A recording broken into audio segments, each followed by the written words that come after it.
Good evening to all our viewers. This is the NCN News for Thursday, July 23, 2026. I am Joe O'Brien. Thank you for joining us. Tonight, Guyana observes the second day of national mourning as the country continues to grieve the lives lost in the devastating MV Berbice tragedy. Across the nation, flags remain at half-staff. Families continue to lay loved ones to rest. Communities are gathering in prayer, and the search and recovery effort remains focused on bringing closure to those still waiting for answers. Our coverage this evening reflects a nation united in sorrow, remembrance, and hope. We begin tonight with the final farewells. Several families today laid to rest loved ones who lost their lives in the MV Berbice tragedy. Among them was 28-year-old Kevin Wilson, a crew member aboard the ill-fated vessel. Finance Minister Dr. Ashni Singh joined grieving relatives and friends, offering words of comfort and solidarity. Minister of Public Utilities and Aviation Deodat Indar and Minister of Local Government and Regional Development Priya Manikchan attended the funeral service for Ravindra Singh and Bibi Mohammed at Zilat, Region 3, where they extended heartfelt condolences to the bereaved families and acknowledged the profound sorrow being felt across the nation. Meanwhile, Minister within the Ministry of Agriculture Vikash Ramkissoon traveled to Wakenham to support the family of young Ronaldo Poon as they bid him a final farewell. Meanwhile, President Dr. Finali remained in Charity, Region 2, where he continued meeting with families of those still missing, including relatives of crew members. The head of state provided updates on the ongoing search, rescue, and recovery operation, while assuring families that every effort continues to be made to bring them answers and closure. The president also delivered an emotional message of comfort and hope during a prayer service with grieving families in Charity. He assured them that the government will continue to stand beside them throughout their journey of healing. Celestine Chacon reports. This wound is deep and terrible. It has shaken us to the core, but it shall not break us. There will come a time for questions, for truth to rise, for justice to speak. But today is not that day. Today we mourn. Today we comfort. Today we stand beside the broken and say with our every breath, you are not alone. During the prayer service Wednesday evening, President Ali reaffirmed his government's unwavering support for families affected by the MV Berbice tragedy, describing it as one of Guyana's darkest moments. The head of state also praised members of the joint services and all first responders for their dedication and service in this critical time. We honor the men and women of our joint services, the fisherfolk who answered the call without hesitation, the private aircraft operators who carried hope across the skies, our doctors, nurses, and healthcare workers. He also expressed gratitude to regional and international partners, including teams from French Guyana, Trinidad and Tobago, Brazil, and CARICOM for their support. The president also urged survivors and relatives of victims to seek counseling and mental health support as they deal with the trauma caused by the tragedy. For NCN News, Celestine Chacon. Thank you, Celestine. The Ethnic Relations Commission, ERC, deployed commissioners and staff to Region 2 to provide support to families affected by the MV Berbice tragedy. The team visited the Charity River Dam, Study Hospital, and Study Funeral Parlor on Wednesday, offering counseling, comfort, and words of encouragement to grieving relatives. The delegation also met President Dr. Finali and received updates on the ongoing response from Health Minister Dr. Frank Anthony. The Commission is urging all Guyanese to continue demonstrating compassion, unity, and solidarity as the nation mourns together. Hundreds of Guyanese gathered on Wednesday evening at the Kingston Seawall for a national interfaith prayer service in memory of the victims of the tragedy. Citizens from every walk of life stood together in prayer and reflection, demonstrating the unity of a nation grieving together. Shamaya Grant has this report. The solemn occasion brought together government officials, diplomats, and citizens who paid tribute by lighting candles, laying wreaths, and signing a book of condolence in a powerful display of national grief. The ceremony opened with prayers from Christian, Hindu, and Muslim leaders reflecting the country's unity in mourning those lost. Bring healing where there is pain, hope where there is despair, and strength where there is weakness. सर्वभात शांतिरस्तु नौ सौम्यो भवन्तु भूतानि त्वं देवो जगत्स्राष्टा पात देव المستقيم صراط الذين أنعمت عليهم غير المغضوب عليهم ولا الضالين. Addressing the gathering, Prime Minister Mark Phillips extended the government's deepest sympathies to grieving families, acknowledging the profound sorrow caused by the tragedy. He also reaffirmed the government's primary focus remains the ongoing rescue and recovery operation. And we continue to deploy all possible resources on these efforts. We recognize and commend the local teams working under exceptionally difficult conditions.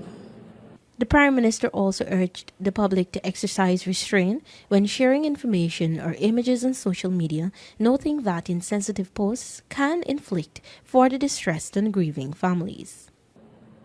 This is also time for care in how we speak and how we respond, because families deserve accurate information and respect. Therefore, I urge that we act with restraint and allow the authorized teams to carry out their work. Today marks day 2 of national mourning as Guyana stands together in support of those impacted by the MV Berbice tragedy. For NCN News, I am Shemaya Grant. Thank you, Shemaya. The spirit of remembrance continues this evening in Port Kaituma. Residents are gathering for a night of prayer and reflection at the Pittsburgh ground to honor those who lost their lives in the tragedy. Teachers and students of Port Kaituma Primary School have also extended heartfelt condolences to affected families, joining the wider community in mourning and support. The tragedy also cast a solemn atmosphere over today's National Tushals Council Conference. Finance Minister Dr. Ashni Singh joined cabinet colleagues, Tushals, and indigenous leaders in prayer, reflection, and the singing of hymns in memory of those who lost their lives and in support of survivors and grieving families. The gathering observed a moment of silence as Guyana continued its second day of national mourning. Meanwhile, Public Works Minister Juan Edgell has sought to address concerns surrounding safety equipment aboard the MV Berbice. The minister says life jackets on the vessel were not locked away and remained readily available to passengers before the tragedy. He also detailed the safety equipment that was available on board. I've gone on this vessel several times. Life jackets are above where passengers sit, at the side of where passengers sit, never locked away. And if you recall, Mr. Harris Singh telling the whole nation by way of his video, one of the reasons why he was able to ascertain where the boat was located when he saw the life jackets coming up in plastic, which means they were brand new. Minister Edgell went on to outline the full complement of life-saving equipment that was on board the vessel.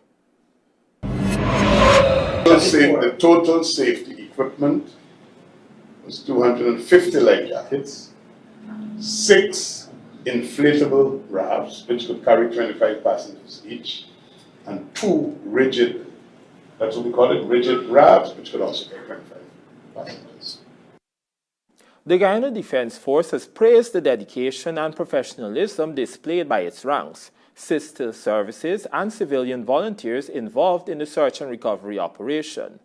Military officials say the unprecedented response has demonstrated national unity and selfless service during one of the country's darkest moments. Here is Kimberly Giddens with the details. Commanding Officer of the Guyana Coast Guard, Commander David Shamsuddin, said the Coast Guard responded almost immediately after receiving the distress call, mobilizing its standby team within minutes. He noted that by morning, Coast Guard assets and sister services were already deployed, with nearly 24 assets engaged by the afternoon to support the search and rescue operation, ensuring the safety of the lives at sea remained the top priority. We had the team from French Guyana, which added so much value to our operation with the dive operations they would have conducted. We've had civilian all the way from as far as District 1 lending a helping hand on this operation. We had civilians from Morocco and Charity lending a helping hand free of cost on this operation. I think that is where we see unity of a nation, especially in such a situation like this. Shamsuddin acknowledged that the operation was challenging, with Coast Guard ranks spending long, sleepless nights at sea. However, he said their commitment to serving the nation and its people remained their foremost priority. Meanwhile, Commanding Officer of the Training Corps at GDF, Lieutenant Colonel Dominic Shepard, said his unit responded in accordance with the regional disaster plan. So it was an entire regional interagency cooperation along with ranks from 350 Battalion who's been able to manage the recovery assets to ensure that those loved ones can be able to visit their relatives, identify their relatives in a dignified manner, and get some amount of comfort. Additionally, Chief of Defense Staff Brigadier Omar Khan also thanked residents, civilians, and volunteers for their unwavering support throughout the operation. He extended condolences to the families who lost their loved ones and assured that the Guyana Defense Force will continue to provide support as efforts continue to bring closure following the tragedy. Kimberly Giddings reporting for the NCN News. Thank you, Kimberly. As Guyana marks its second day of national mourning, our thoughts are with every family that has suffered unimaginable loss. May the memories of those who perished continue to inspire compassion, unity, and strength as the nation heals together. I'm Jarrell Bryan. From all of us here at the National Communications Network, thank you for joining us. We wish you a pleasant good evening.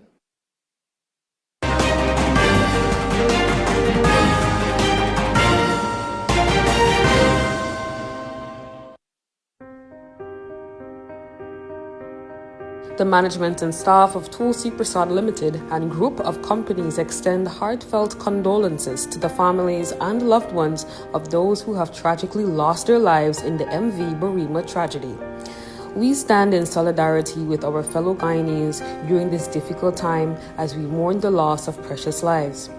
Our thoughts, prayers, and well wishes are with the survivors, the families who are awaiting news of their missing loved ones, and the families of the victims of this horrific tragedy.